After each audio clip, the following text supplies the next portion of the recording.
Continuano gli appuntamenti elettorali dei big nella nostra città. Renzi illustra il suo programma elettorale alla casa natale di Pirandello. Donzelli, responsabile organizzativo di Fratelli d'Italia, presenta i candidati alle prossime europee. L'Ordine degli Architetti di Agrigento interviene sul futuro aeroporto a un passo dall'approvazione del progetto da parte dell'ENAC. Un uomo di 38 anni, Carlo Gaglio, trovato morto nella sua abitazione, sembra per overdose. Si continua a indagare a Palermo sulla morte di Angelo Onorato, marito dell'europarlamentare Francesca Donato. Ipotesi suicidio o omicidio. Stamani 27 arresto a Palermo per associazione mafiosa, estorsione e spaccio di sostanze stupefacenti. Protestano stamani gli operatori ecologici ad Aragona, da 4 mesi non ricevono lo stipendio. Successo del raduno nazionale delle Vespe in città, oltre 500 i partecipanti.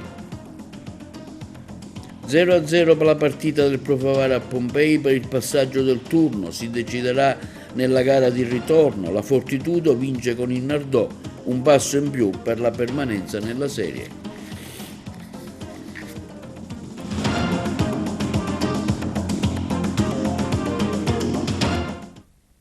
Buongiorno, benvenuti con l'appuntamento odierno di inizio settimana del nostro TVA Notizie. Il leader di Italia Viva, Matteo Renzi, è stato sabato in città. Nella prima parte della sua visita si è recato presso la casa natale di Luigi Pirandello, poi nella sede del Caffè Letterario, dove ha presentato i candidati al suo programma elettorale. Il leader di Italia Viva, Matteo Renzi, è stato sabato nella nostra città. Nella prima parte della sua visita si è recato presso la casa natale di Luigi Pirandello, a sua detta un luogo simbolico voluto dallo stesso Renzi. Poi nella sede del Caffè Letterario ha presentato i candidati e il suo programma nella lista Uniti d'Europa. In vista delle prossime elezioni europee, ad accompagnare l'ex Presidente del Consiglio anche l'agrigentina coordinatrice cittadina Roberta Lala e quella provinciale Scaccia. Renzi ha anche parlato della nostra città, che sta vivendo una nuova stagione con l'evento di Agrigento Capitale della Cultura e delle nuove strutture alberghiere a 5 Stelle che stanno sorgendo nella nostra costa. Bene, siamo molto contenti in questa campagna elettorale, da un lato di portare un messaggio di speranza, che è quello degli Stati Uniti d'Europa, che punta a intercettare il voto libero, il voto d'opinione, il voto delle persone che credono nell'Europa. Dall'altro però lo facciamo scegliendo dei luoghi simbolici. Casa Pirandello è uno dei luoghi più suggestivi in un territorio peraltro ovviamente dominato dalla magnificenza e dalla bellezza dei templi, e quindi essere qua ha un doppio valore: le radici della Sicilia e il sogno europeo. Chi vuole un futuro diverso vota Stati Uniti d'Europa. Come si vincono queste elezioni? Glielo dico il 10 giugno. Per quanto riguarda Agrigento invece, che sarà capitale della cultura, è senza acqua, crisi idrica, manca anche l'aeroporto? Agrigento è una città incredibile e straordinaria. Io credo che sia la seconda o terza volta che ci vengo nelle ultime settimane. Sono stato qua anche qualche giorno in vacanza con mia moglie ad aprile. Penso che questo territorio stia conoscendo una nuova stagione. Aiuteranno molto gli eventi pubblici come la capitale della cultura, aiuteranno molto i progetti proprio nella Valle dei Templi. Quando ero al governo abbiamo firmato il patto per la Sicilia, ancora per troppe voci non speso, ma credo che sarà importante che lunedì prossimo a Palermo la Presidente Meloni dia un segnale di ripartenza dei patti che avevamo siglato noi. E poi ci sono anche le novità che derivano dal turismo, perché i 5 Stelle che stanno aprendo, prima Sciacca, poi l'Adler, comunque porteranno tante persone. Girando per la Valle dei Templi il mese scorso mi spiegavano come alcune realtà hanno proprio delle visite ad hoc, e se penso a quello che è cambiato in questi 10 anni sono molto ottimista. Naturalmente va risolto il problema infrastrutturale, a cominciare, come diceva lei, dal tema idrico. Peraltro su questo c'erano i soldi nel patto che il governo Renzi aveva siglato con la regione ai tempi di Crocetta, quindi vediamo se li spendiamo questi soldi, perché li abbiamo messi 8 anni fa, sarà l'ora di iniziare a spenderli. Senatore, un'altra domanda: se dovesse essere eletto nei prossimi 5 anni, visto che è uno dei pochi che ha dichiarato che andrà a Bruxelles, come si può riformare il Parlamento e tutto il meccanismo burocratico, legislativo, economico e politico. Il tour di Matteo Renzi fa tappa ad Agrigento, come procede la vostra campagna elettorale? Oggi presenteremo appunto i candidati che sono Matteo Renzi, Valentina Falletta e Fabrizio Micari ad Agrigento, i candidati per la lista Stati Uniti d'Europa. Renzi ha tenuto tanto a visitare un luogo di cultura e diciamo che il personaggio più illustre che può descrivere meglio in tutte le sue contraddizioni Agrigento è proprio Luigi Pirandello. Quindi oggi vi stanno già spiegando quali sono i programmi di Stati Uniti d'Europa.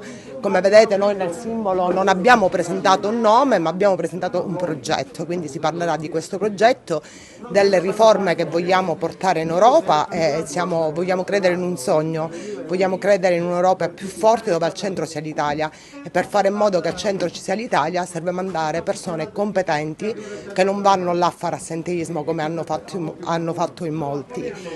Noi, come dicevo, abbiamo presentato non un nome ma un programma, quindi un simbolo, e i nostri candidati sono i candidati che se eletti andranno in Europa, perché vediamo che molti si candidano ma non andranno in Europa, è un po' prendere in giro la cittadinanza e chi li vota. Quindi siamo qua a fare campagna elettorale per il nostro progetto. Matteo è rimasto entusiasta della casa natale di Luigi Pirandello e si prosegue con questa campagna elettorale e col tour siciliano. È una campagna assolutamente entusiasmante, difficile ma entusiasmante. C'è uno spaccato politico tra chi grida meno Europa e chi invece ha un sogno, un ideale politico, perché abbiamo la forza delle idee e non parliamo solo attraverso slogan. Chi grida meno Europa e chi invece dice Stati Uniti d'Europa. Ecco che Renzi ci ha dato l'onore di essere anche qui oggi ad Agrigento. Per noi è un motivo di orgoglio perché mostra sempre un interesse particolare per la Sicilia e soprattutto anche per questa provincia. Italia Viva come è radicata nel territorio? Italia Viva ha costruito bene, si è costruita negli anni in provincia di Agrigento. Ad Agrigento tra l'altro abbiamo eletto da pochi mesi la segretaria cittadina Roberta Lala, che sta facendo un ottimo lavoro, e proprio su Agrigento faremo un risultato straordinario.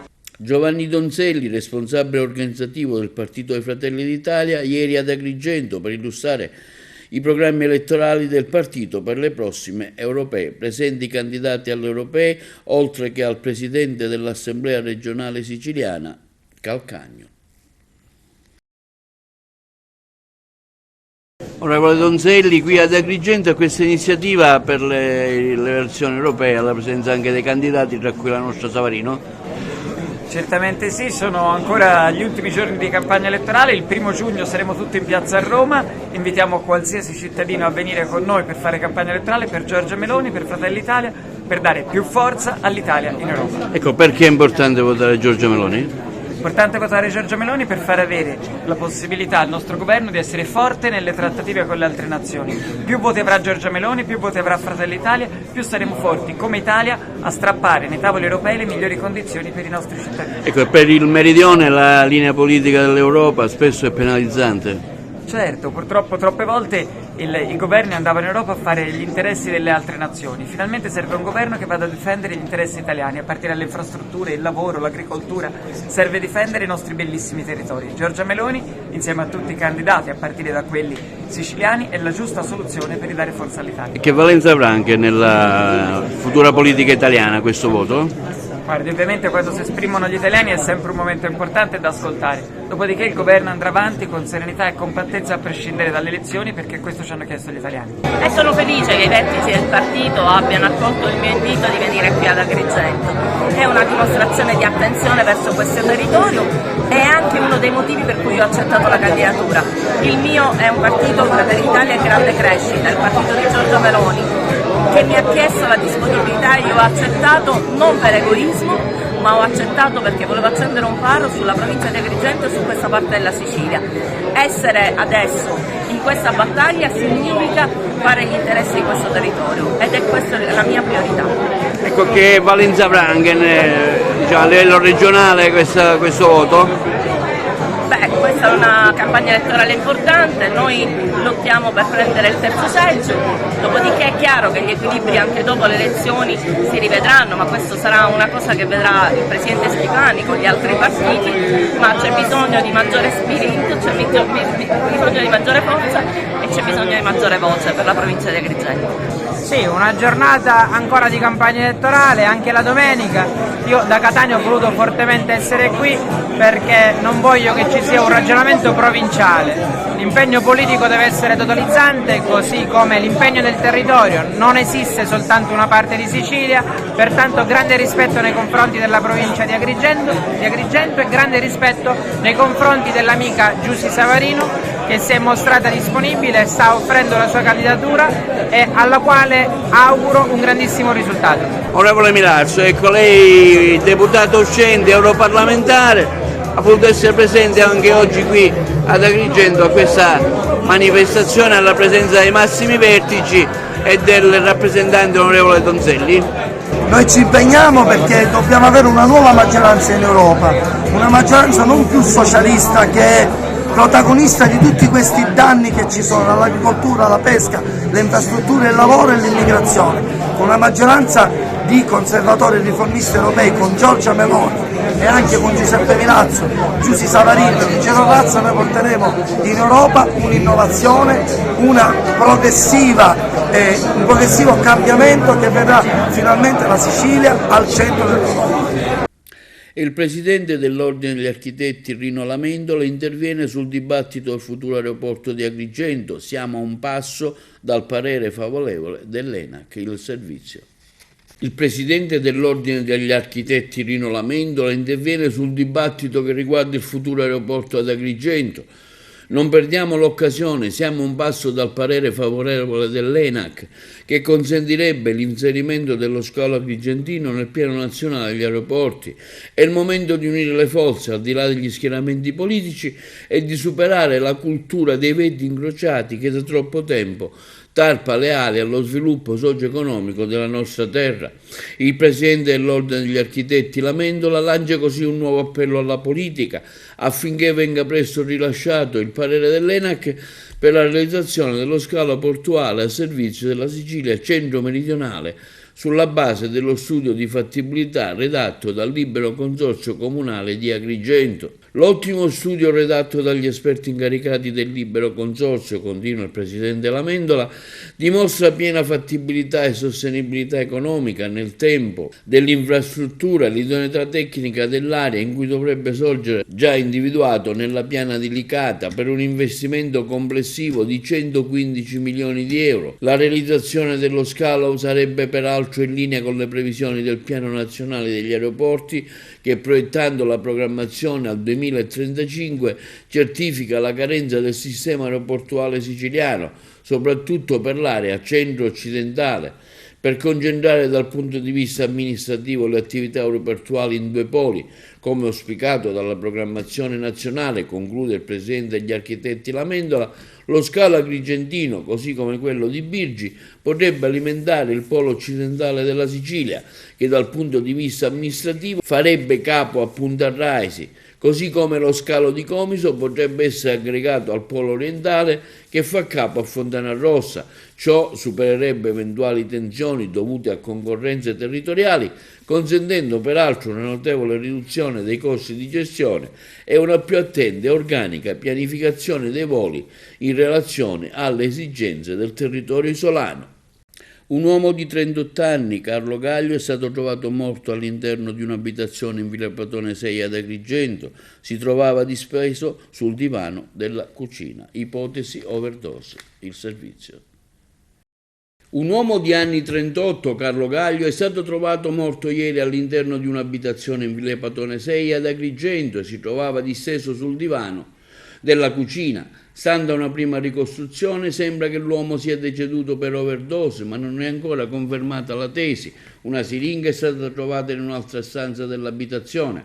Insieme alla vittima c'erano anche 3 persone, compresa quella che ha dato l'allarme, che adesso sono nei locali della questura per essere sottoposti a un interrogatorio a opera del pubblico ministero precedente Alessia Battaglia e del vice capo della squadra mobile Andrea Palermo. Lanciato l'allarme, grazie alla segnalazione di un amico della vittima, sul posto sono arrivati i poliziotti della sezione volante di Agrigento. Stanno sentendo i vicini di casa, la polizia scientifica ha effettuato il rilievo all'interno dell'abitazione. Sul luogo è arrivato il magistrato, il sostituto procuratore della Repubblica e il medico legale per la prima ispezione cadaverica. Sempre per la cronaca, Angelo Onorato, marito dell'europarlamentare Francesca Donato, è stato trovato morto nella sua auto a Palermo. Le cause della morte sono ancora in corso di accertamento. Le ipotesi di omicidio o di suicidio. La corrispondenza. Urlava la moglie, era disperato, urlava. Abbiamo chiamato i soccorsi. Guarda, diceva tante di quelle cose, era disperato. All'inizio sembrava che avessero bisogno d'aiuto per un soccorso, perché magari come se la persona stesse male. Poi quando la signora si è spostata dalla macchina abbiamo visto una persona ferma. La posizione del corpo, l'assenza di armi in auto e di ferite evidenti, ma anche di segni di colluttazione, porterebbero a pensare che Angelo Onorato, imprenditore di 54 anni trovato esanime in auto in una parallela di Viale Regione Siciliana, non si sia tolto la vita, ma sia stato ucciso. E di questo ne è convinta la famiglia, anche se per il momento l'ipotesi del suicidio non è stata del tutto esclusa. Proseguono pertanto in tutte le direzioni le indagini della polizia dopo il ritrovamento del cadavere del marito dell'eurodeputata Francesca Donato all'interno di una Land Rover di colore verde scuro. Il SUV era parcheggiato alla fine di via Ugo La Malfa, dove inizia la strada che costeggia la 29 in direzione Trapani, in un punto cieco rispetto alla presenza di telecamere. Gli investigatori però avrebbero acquisito le immagini riprese da 2 impianti, uno all'ingresso e uno all'uscita della strada. Secondo quanto ricostruito sino ad ora, Onorato sarebbe stato a casa di mattina e non avrebbe lasciato traspirare nulla di anomalo. Il suo factotum, Giacomo Grilletto, avrebbe raccontato di averlo visto mentre si allontanava in auto prima di tornare e uscire nuovamente. A metà mattinata la moglie e la figlia, non avendo sue notizie e non ricevendo risposta al cellulare, lo avrebbero rintracciato grazie al GPS lì dove poi è stato trovato il cadavere. Onorato era seduto al posto guida del SUV, con la cintura ancora allacciata, una spessa fascetta da elettricista di colore bianco attorno al collo e un rivolvo di sangue che gli usciva dalla bocca. Sul petto, nella parte destra, una vistosa macchia ematica, uno scenario che suggerirebbe, nel caso in cui venisse confermata la pista dell'omicidio, la presenza di qualcuno seduto già nel sedile posteriore che potrebbe aver attaccato Onorato alle spalle. Anche la famiglia è fermamente convinta che l'uomo sia stato ucciso.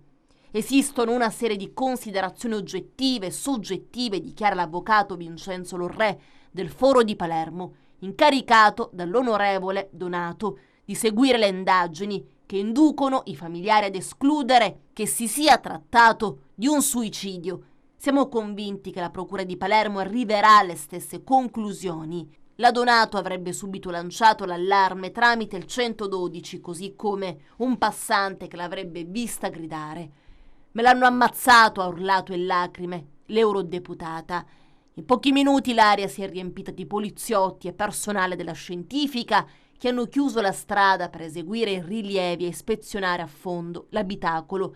Altri dettagli utili potrebbero arrivare dai risultati dell'autopsia eseguita all'Istituto di Medicina Legale del Policlinico. Sul posto è arrivato anche il procuratore aggiunto Ennio Petrigni, che coordina le indagini. La moglie dell'imprenditore è stata ascoltata in prima serata subito dopo la figlia, accompagnate entrambe negli uffici della squadra mobile per scavare un po' nella sua vita e nelle ultime ore del 54enne che avrebbero raccontato quella mattina si era allontanato per incontrare qualcuno dalle parti di Capaci.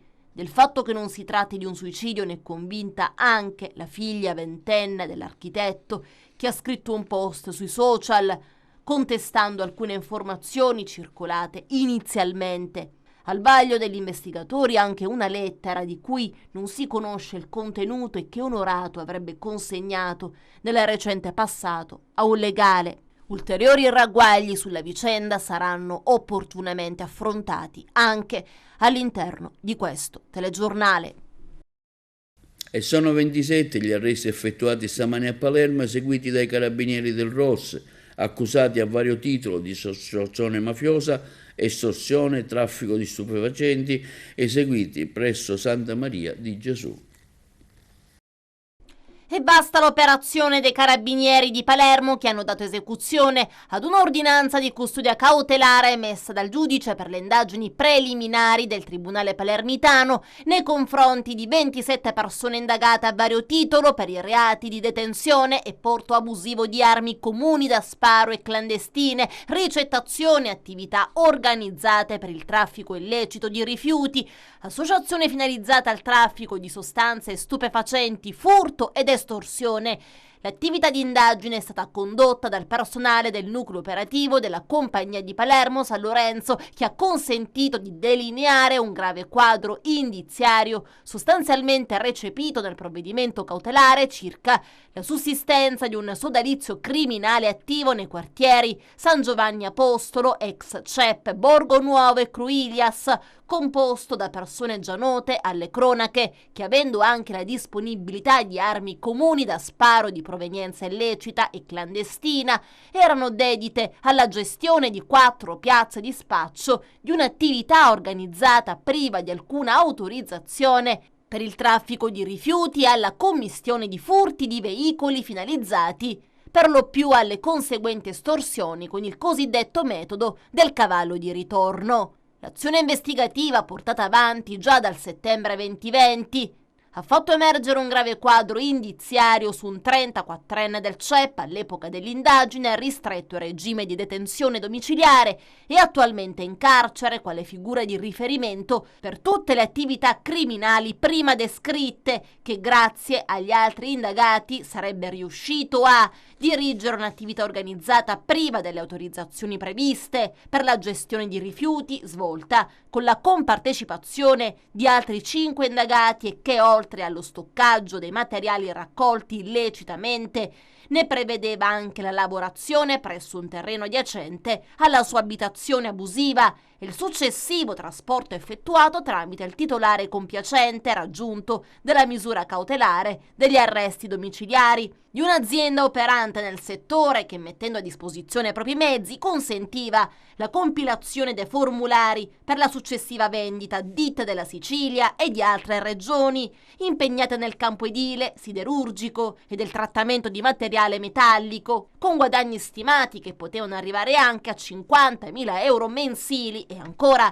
promuovere un'associazione finalizzata al traffico illecito di sostanze stupefacenti, gestendo in prima persona il rapporto con i fornitori, emanando nelle strategie operative criminali, e ancora esercitare il controllo sul giro di furti di auto finalizzati soprattutto alla successiva richiesta estorsiva, con il metodo del cavallo di ritorno, in cui le vittime, per vedersi restituiti i veicoli sottratti, erano costretti a versare fino a 1.000 euro. Le risultanze dell'indagine compendiate nella misura cautelare avrebbero messo in luce come alcuni cittadini dei quartieri in cui il 34enne esercitava il controllo delle attività criminali si sarebbero rivolti a lui per la risoluzione di problematiche di vita quotidiana o per avere un'intercessione a seguito del patito furto del proprio veicolo.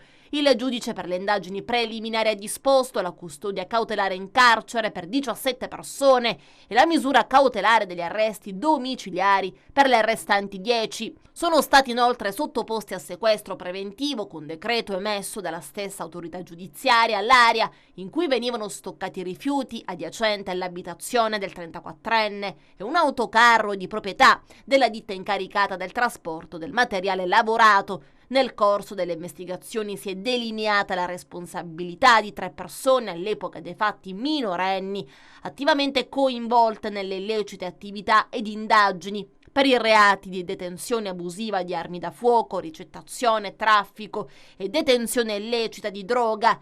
La procura per i minorenni, a seguito degli accertamenti svolti dai carabinieri, sta valutando di adottare provvedimenti di competenza a tutela dei minori appartenenti alle famiglie degli indagati.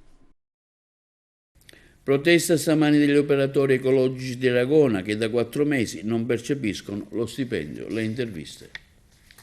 E noi siamo la CGIL, la funzione pubblica della CGIL, e abbiamo organizzato lo sciopero del giorno di venerdì scorso secondo i canoni della legge nazionale sugli scioperi nei servizi pubblici essenziali. Però purtroppo lo sconforto per i lavoratori di non avere ricevuto una risposta, un'azione di lotta, perché lo sciopero è l'estrema azione che possiamo fare noi sindacati per ottenere le rivendicazioni che abbiamo, ma la rivendicazione primaria è quella di avere lo stipendio, in questo caso a metà mese, ogni mese, per poter fare fronte alle esigenze primarie delle famiglie. Quindi questo è purtroppo che non si riesce a dare una risposta definitiva, per cui i lavoratori hanno incrociato le braccia anche sabato e ad oggi. 3 mesi che non prendono lo stipendio. E sono 3 mesi, però non c'è la certezza neanche di avere lo stipendio dopo 3 mesi, quindi è assurdo. Tra l'altro si procede ad acconti e poi non si arriva. Per esempio a dicembre hanno ricevuto un acconto di 600 euro e hanno la maggior parte dello stipendio da prendere, quindi parliamo di dicembre, anche se hanno pagato gennaio, però poi febbraio, marzo e aprile sono già stipendi, molti stipendi, è insostenibile da parte dei lavoratori. Perché questi lavoratori non prendono lo stipendio? Ma a quanto pare c'è una crisi finanziaria di cassa del comune.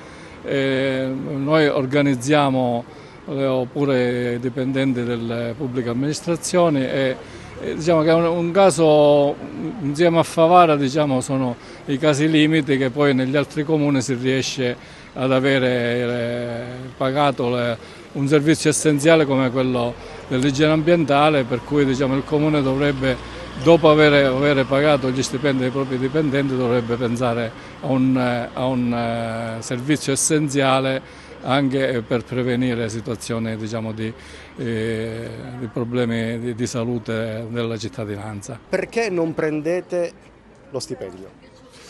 Perché si è creato un circolo vizioso tra comune e azienda, dove poi alla fine chi piange siamo solo noi operatori ecologici.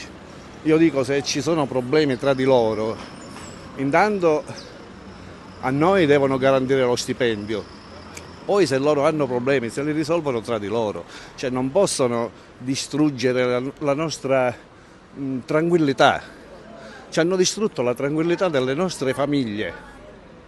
Non si può vivere con questi tempi che corrono con uno stipendio ogni 2 o 3 mesi, capito? E non ce la facciamo più, e abbiamo deciso di fermarci finché non avremo risposte, stipendi. E il sindaco non ha mantenuto la promessa. Tra i progetti per la Sicilia previsti dai fondi per lo sviluppo e la coesione per la provincia di Agrigento saranno sottoscritti oggi tra il governo Meloni e quello regionale. C'è anche quello per la realizzazione dell'impianto di illuminazione e di efficientamento energetico dello stadio Esseneto. Ce ne parla Carmelo Lentini. Questo lunedì mattina, 27 maggio, a Palermo sono stati sottoscritti tra il governo nazionale rappresentato dalla Presidente Giorgia Meloni ed il governo regionale del Presidente Renato Schifani una serie di progetti destinati alla Sicilia e attraverso i fondi FSC, praticamente il Fondo per lo Sviluppo e la Coesione. Tra i tanti progetti finanziati in favore della provincia di Agrigento, 1.033.000 euro sono stati destinati alla realizzazione dell'impianto di illuminazione ed efficientamento energetico e domotico dello stadio Esseneto. La notizia è stata divulgata nei giorni scorsi ed oggi praticamente è arrivata l'ufficialità. Praticamente questa è stata la moda che ha dato il giusto impulso a Giuseppe Deni e compagni a ricombattarsi ed ad organizzare il prossimo campionato di Serie D, alzando l'asticella rispetto alla stagione appena conclusa. 9 soggetti societari e dirigenziali e grande ottimismo per il futuro. Sul web di solita grande ridda di voci, ma la cosa più importante è che tra scetticismo ed altro si rimane in attesa che si possano vedere fattivamente i lavori nella vecchia ed obsoleta struttura agrigentina. Linea alla regia per la pubblicità. Si è svolto in città il quinto raduno nazionale delle Vespe, città di Agrigento, oltre 500 i partecipanti. Sentiamo la corrispondenza di Massimo Macaluso. Sabato 25 maggio si è tenuta alla Villa Bonfiglio la quinta edizione del raduno nazionale Vespa Città di Agrigento. I partecipanti sono arrivati da tutta la Sicilia, dal nord Italia e dal Belgio e sono stati allietati dai canti e dai balli del gruppo folk Gergent. Successivamente i vespisti hanno sfilato per le principali vie della città. Il presidente Vincenzo Pisano si è ritenuto soddisfatto della riuscita della manifestazione, voluta e desiderata da tanti anni. Dopo 10 anni di assenza ritorna il raduno ad Agrigento.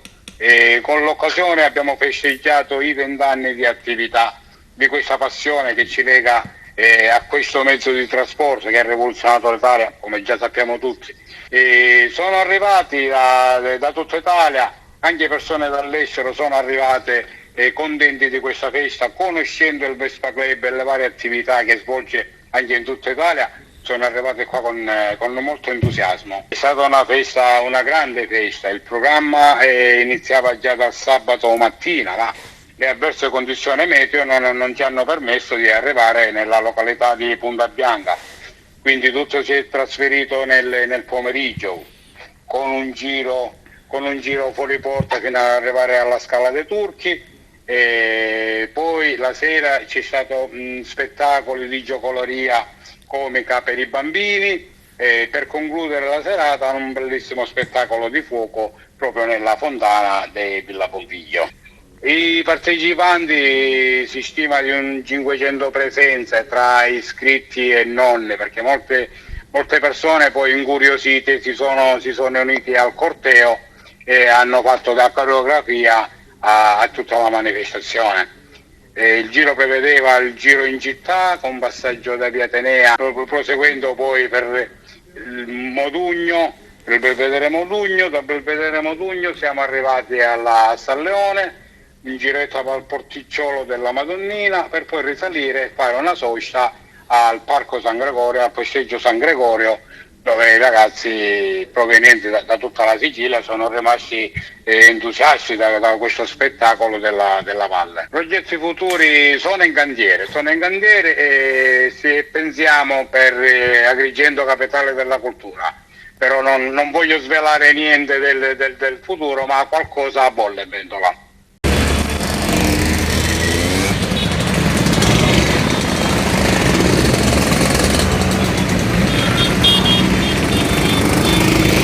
Stamani a Catania visita istituzionale del ministro Musumeci negli uffici dell'Aspe del Mare di Sicilia Orientale. Il 2 luglio nel porto sbarcherà anche la Disney Dream, che torna dopo 9 anni, oltre 100 navi e 200.000 crocieristi previsti per l'anno 2024. Il servizio. Oltre 100 navi e 200.000 crocieristi sbarcheranno nel porto di Catania nel 2024, confermando un'importante crescita di numero di crociere, e dopo 9 anni tornerà anche la Disney Dream, che con 3.800 turisti a bordo arricchirà in modo significativo il parterre di prestigiosi marchi di chi ha scelto lo scalo Etneo come sede di inizio e fine di una crociera. Stamani il ministro per la protezione civile e le politiche del mare Nello Musumeci ha fatto una visita istituzionale negli uffici di Catania dell'autorità di sistema portuale del mare di Sicilia Orientale, alla presenza del presidente Francesco Di Sarcina. Intanto per esprimere apprezzamento al presidente Di Sarcina per il lavoro che sta compiendo nell'ambito della sua circoscrizione territoriale. Sono strutture portuali significative, da Augusta a Catania, la capacità di reggere la competizione con una rete portuale che nel Mediterraneo diventa sempre più robusta. Penso ai paesi del Nord Africa, penso ai paesi del Medio Oriente. Il mare è tornato ad essere protagonista e la competizione si vince con una rete portuale adeguata, innovativa, dove la digitalizzazione, l'elettrificazione delle banchine, il retroporto, la efficienza dei servizi rende tutto più competitivo in un contesto agguerrito. Il Ministro ci segue periodicamente, sta cercando di capire come evolve la strutturazione di questo sistema portuale che ormai si compone di 4 porti. E oggi è voluto venire perché gli abbiamo detto che abbiamo terminato la riparazione della Darsena Traghetti e abbiamo avviato invece il cantiere della diga del Molo di Levante, che non si vede fisicamente oggi perché i masti si stanno costruendo in realtà ad Augusta, però è partito il cantiere. E quindi ora, insomma, come dire, lui vuole prendere contezza di questa situazione perché ci segue. Io mi auguro che questo seguire si trasformi poi in un'attenzione particolare per Catania e per il nostro sistema portuale, perché abbiamo tanti soldi in cantieri, ma abbiamo anche tanti progetti da realizzare per i quali ancora abbiamo delle necessità economiche. Sarà inaugurato il prossimo 31 maggio l'intitolazione della rotonda sita in contrada Cannatello, intestata a maestri del lavoro di Agrigento. Sentiamo in merito il presidente Giuseppe Migliore. Giuseppe Migliore, presidente dell'Associazione Maestri del Lavoro, un'iniziativa sicuramente bella e utile, quella che inaugurerete il giorno 31 maggio, diciamo la pulizia della rotonda di Viale Cannatello. Il giorno 31 inaugureremo anzitutto l'intitolazione della rotonda ampia all'incrocio di 5 strade, quindi in contrada Cannatello, che è stata toponomasticamente intestata ai maestri del lavoro, e in più abbiamo ricevuto l'autorizzazione, quindi abbiamo assunto la delibera relativa al mantenimento e al decoro di questa rotonda, di cui ci faremo carico i maestri del lavoro. Sarà una bella iniziativa, il percorso chiude un periodo di attività burocratiche che giustamente andavano portate in porto e noi assumiamo questo onore e onere e vi invitiamo anche a partecipare. C'è la presenza delle massime autorità civili, militari e religiose e i maestri del lavoro si danno da fare sempre nel volontariato per arricchire anche il territorio del nostro, della nostra provincia. Un po' come si era fatto a Porto Empedocle qualche anno fa. Esattamente, qui in più abbiamo la delibera di affidamento e quindi per garantire il decoro di quella rotonda che ultimamente per mancanza di fondi comunali era stata un pochino trascurata, e oggi già abbiamo provveduto a piantare, a pulirla, a farla arare, a mettere a dimora un poco di piantine, e già le persone che passano finalmente possono ammirare la bellezza di quel territorio.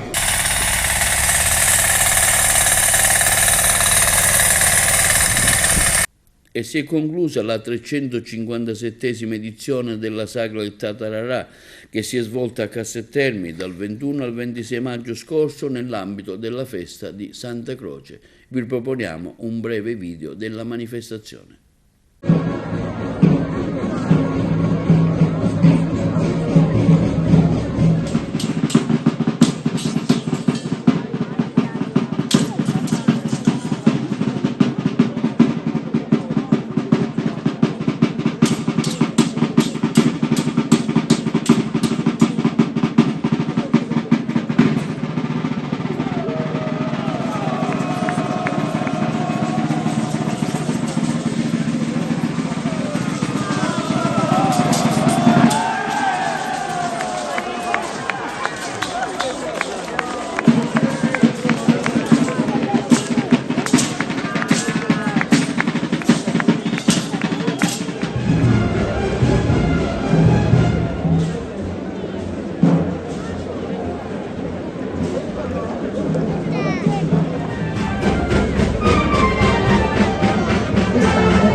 l'appoggio della Real Maestranza sono il capitano Giorgio Mangiapane, il sergente Giuseppe Mangiapane e l'artiere Salvatore Mangiapane.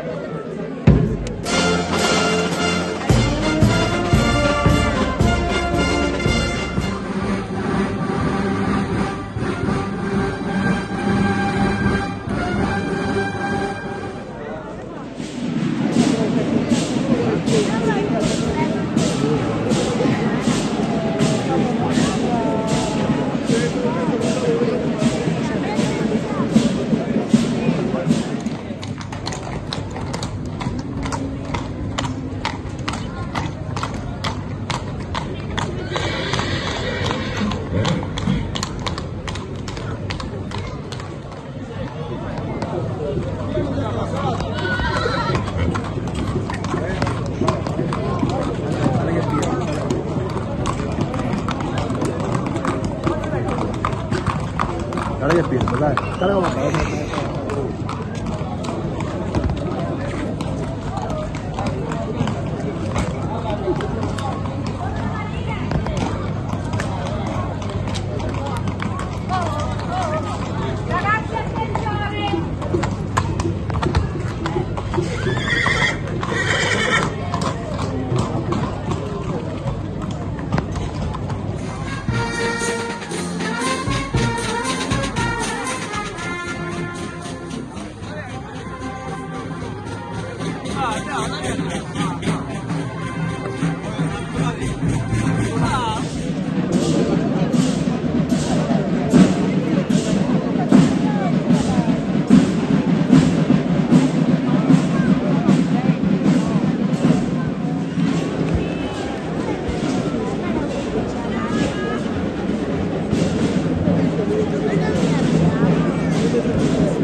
Passiamo alle notizie sportive. Pareggio 0-0 della Pro Favara a Pompei per la prima gara di spareggio dei play-off. Il passaggio al prossimo turno si deciderà quindi domenica prossima 2 giugno a Favara.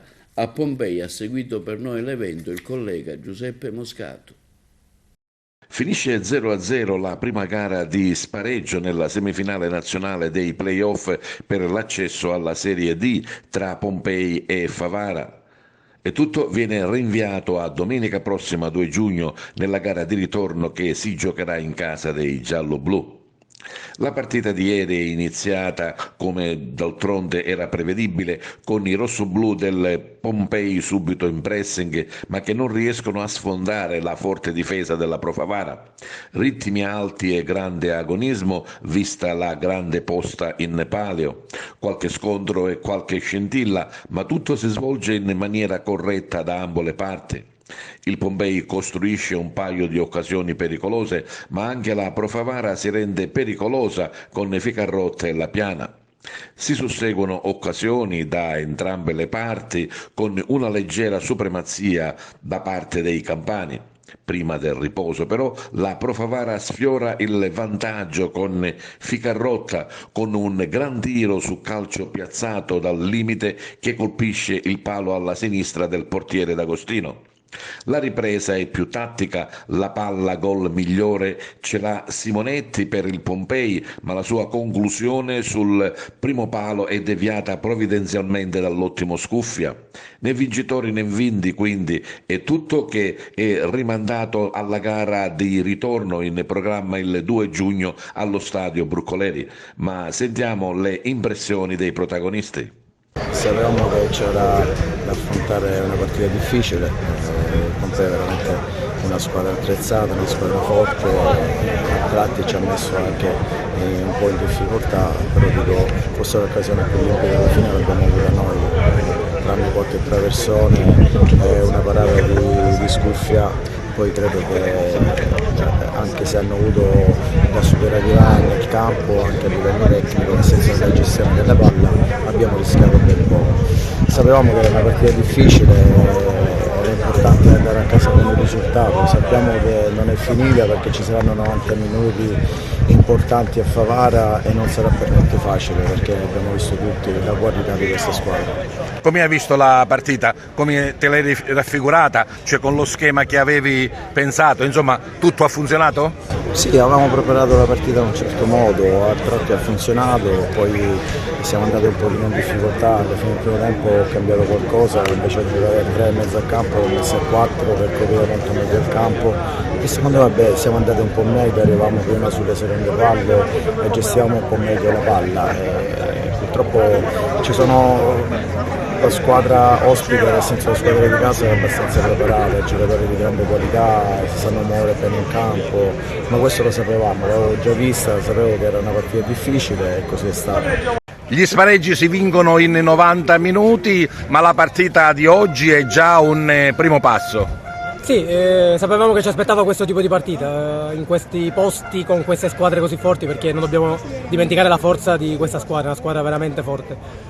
Abbiamo fatto la nostra partita, ci siamo organizzati, siamo stati tutta la partita attenti, non era facile perché non giochiamo da 1 mese e mezzo e tenere alta l'attenzione per tutti i 90 minuti non era facile, ma l'abbiamo fatto e siamo stati pungenti quando potevamo esserlo e con un pizzico di fortuna potevamo far gol, ma era la partita che dovevamo fare per tenere tutto in ballo e riempire il Bruncoleri e giocarci tutto a ritorno. Quali sono stati i momenti più salienti di questi 90 minuti? Ma la punizione di Luca che ha preso il palo interno e è andata fuori è stata una delle più clamorose, però ci sono stati 15 minuti del secondo tempo che loro hanno spinto forte, noi siamo stati ordinati, c'è stato un sacrificio immenso di Calogero La Piana da quella parte che per noi quando loro là davanti ci aiutano diventano un'arma in più. Come ti ripeto, abbiamo incontrato veramente una squadra forte, dobbiamo fare i complimenti a loro e rimandare tutto a domenica prossima. Quindi ogni pedina al suo posto ha funzionato bene? Ma, la nostra forza è stata sempre questa, noi abbiamo singoli veramente importanti ma le partite si vincono col gruppo e noi oggi abbiamo fatto una partita da, permettimi il termine, da provinciale se così si può dire, abbiamo sofferto, ci siamo messi dietro, tutti erano messi bene, abbiamo portato intanto il primo tempo di questo spareggio l'abbiamo tenuto in bilico fuori casa e non era facile. E poi naturalmente il pubblico vi ha seguito anche in terra campana. Io mi troverete ripetitivo, io non ho più veramente parole per queste persone. Mi hanno fatto venire un brivido giù dalla schiena quando all'arrivo allo stadio abbiamo trovato tutti fuori ad applaudirci, a sostenerci. Hanno fatto 10 ore di pullman, sono arrivati stamattina alle 9, adesso ripartono. Cosa vuoi che ti dico? Questo è il nostro lavoro, loro si divertono e se si divertono così io sono orgoglioso di loro. Direttore, la prima parte di questo spareggio è finita in parità, per la Pro Favara credo che sia stato un buon risultato. Sì, non avere subito reti è importante, è chiaro che è tutto aperto perché lo 0-0 è un risultato importante anche per loro, perché vale la regola del gol fuori casa, quindi in caso in cui dovessero pareggiare con qualche gol Favara passerebbero loro, però venire qua a giocarsela con questa squadra secondo me oggi abbiamo fatto una grande partita. Che partita hai visto, Tino? Una partita molto combattuta che si poteva chiudere con qualche episodio sia da una che dall'altra. Io non credo che loro o noi avessimo meritato la vittoria per 2 motivi, perché non ho visto grandi parate da portiere né dall'una né dall'altra parte, per essere onesto. L'unico certo è che noi abbiamo preso un palo e loro hanno avuto una bella occasione con, se non mi ricordo male, con una parata al limite della linea di porta, insomma si è pareggiato un po' i conti su questo, però il pareggio secondo me è la cosa più giusta. Quella di ieri comunque è stata una gran bella giornata di sport, con lo stadio Bellucci del Pompei grenito in ogni ordine di posto, che ha visto la presenza di almeno 150 tifosi della Pro Favara riempire la tribunetta del settore ospiti, con un clima di grande fair play tra le due tifoserie, ma anche con una bella accoglienza da parte della società campana e scambio di doni tra i due presidenti. Sentiamoli. Sì, sicuramente è stata una partita bellissima, una partita maschia, dura, loro hanno una bella squadra e colgo l'occasione per ringraziare i tifosi che sono venuti numerosi, uno spettacolo. Poi colgo l'occasione per salutare pure i tifosi del Pompei e la dirigenza che ci hanno ospitato, veramente una cosa, oggi è stata una giornata veramente di sport. ho visto cose che nella mia carriera non avevo mai visto, questa fratellanza che c'è stata. E naturalmente la partita poi si deciderà fra 8 giorni. Si deciderà a Favara che chi vinca è migliore. Sono due squadre tutte e due forti, quindi non è che qua siamo. Abbiamo la possibilità di giocare a casa nostra con il pubblico, sicuramente faremo il pianone. Il pareggio oggi è stato giusto, 0-0, perché la partita è stata maschia, dura. Qua siamo. Andiamo a giocare domenica. Il rispetto prima di tutto per quanto riguarda il Presidente e tutta la società e la città di Profarara.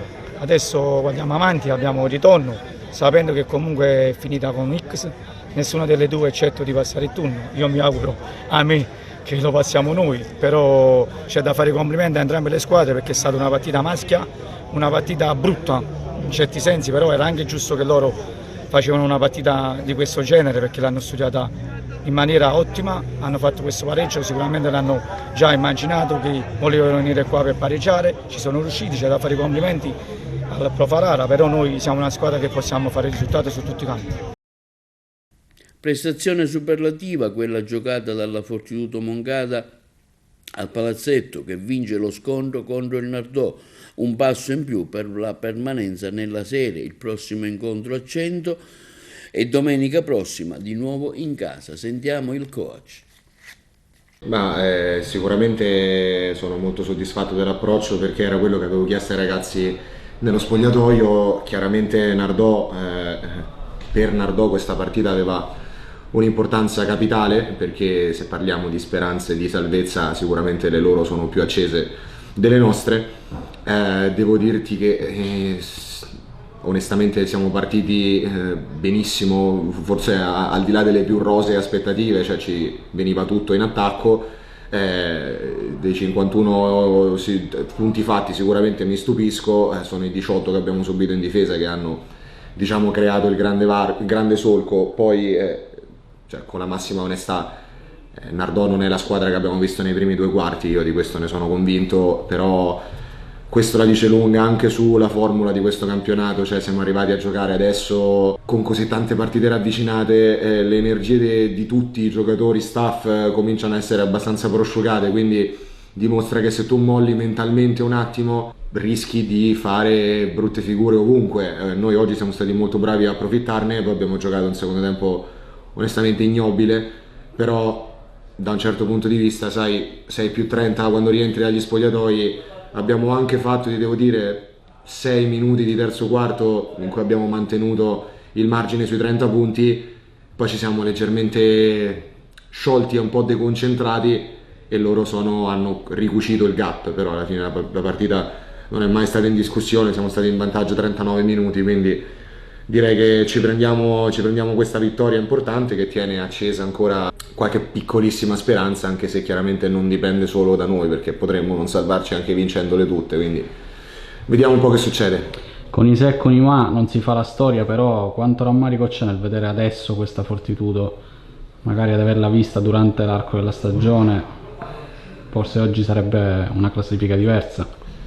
Guarda, quando mi fai questa domanda io ho sempre un po' di difficoltà a rispondere perché da quando sono tornato adesso non so se ti faccio il conto proprio perfetto, ma penso che siamo a 6 vittorie su 10 partite giocate o 11, quindi io onestamente a una squadra che aveva avuto queste enormi difficoltà durante l'anno non penso di poter chiedere tanto di più, anche perché abbiamo perso con 100 in casa, ce la ricordiamo tutti dove. Abbiamo perso a Luis in una partita in cui non ci reggevamo in piedi, poche storie. È chiaro che nella mia analisi c'è il rammarico, ma c'è la consapevolezza pure che mi manca una grande parte della stagione dove non ci sono stato per evidenti cose e quindi di rimpianti ce ne sono, penso un po' per tutti, però io credo che da professionisti dobbiamo continuare a onorare quello che facciamo partita dopo partita e questo sia l'esempio lampante che abbiamo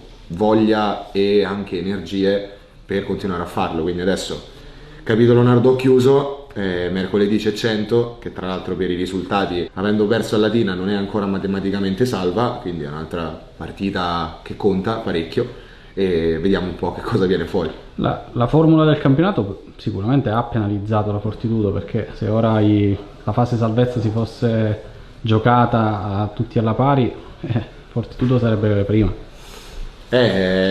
Sì, credo che se si fosse giocata tutta alla pari sarebbe stata forse ancora più terribile di quella che è adesso, perché non avrebbe avuto alcun senso per le squadre che avevano accumulato quei punti. Però per esempio se ci fossero stati play-out, con questo nostro indubbiamente buono stato di forma che abbiamo trovato nella parte finale della stagione, forse avremmo qualche speranzina in più di quella che attualmente c'è. Però purtroppo, come dicevi tu prima, con i se e con i ma non si va da nessuna parte. Io penso che continuo a farlo ogni volta, cerco di motivare questi ragazzi, cerco di fare quello che faccio al meglio e cerco di trasmettergli anche quello che è più importante per il futuro di tutti, che deve rimanere l'immagine migliore di noi alla fine di questa stagione, e l'unico modo per farla rimanere è evidentemente combattere, giocare delle partite e ottenere più vittorie possibili. Qual è l'aspetto che più ti ha soddisfatto oggi? Sicuramente del primo tempo la condivisione offensiva, perché nel primo tempo abbiamo veramente cominciato a creare dei vantaggi e dei tiri che volevamo prendere, sfruttando il fatto che loro all'inizio non erano così brillanti difensivamente, e quindi il nostro dinamismo, cercarci tanto con le uscite blocchi e muoversi senza palla, ha aperto un sacco di spazi e abbiamo trovato canestri da tantissime soluzioni, dal pick and roll, in transizione, sulle uscite, con i tiri piazzati. Quello mi ha soddisfatto particolarmente. Poi difensivamente è chiaro che avevamo fatto delle scelte abbastanza evidenti sulle loro caratteristiche individuali. Nel primo tempo hanno pagato tantissimo, nel secondo tempo non è che non abbiano funzionato, è che la nostra energia è calata drasticamente, forse perché è un po' sazi, e quindi è sembrato che Nardò potesse riaprire questa partita. Per fortuna nei momenti un po' più critici abbiamo messo 2 canestri importanti e quindi il margine si è decisamente ristretto, però a questo punto c'è poco da fare, gli schizzinosi si prendono i 2 punti come vengono e cerchiamo di trarre ancora energie mentali, perché quelle fisiche sono veramente sul fondo del barile, però queste vittorie ti rigenerano un po' di energie mentali sicuramente. Bene, questo è tutto per l'edizione odierna del nostro TVA Notizie. Vi ricordiamo che i programmi di TVA sono visibili streaming sul sito televideoagrigento.tv, sul canale 93 di Video Sicilia, il telegiornale alle ore 15 e alle ore 20 con replica la mattina alle 9 e sull'LCN 268 in tutta Italia. Questo è tutto per oggi e vi auguriamo una buona serata.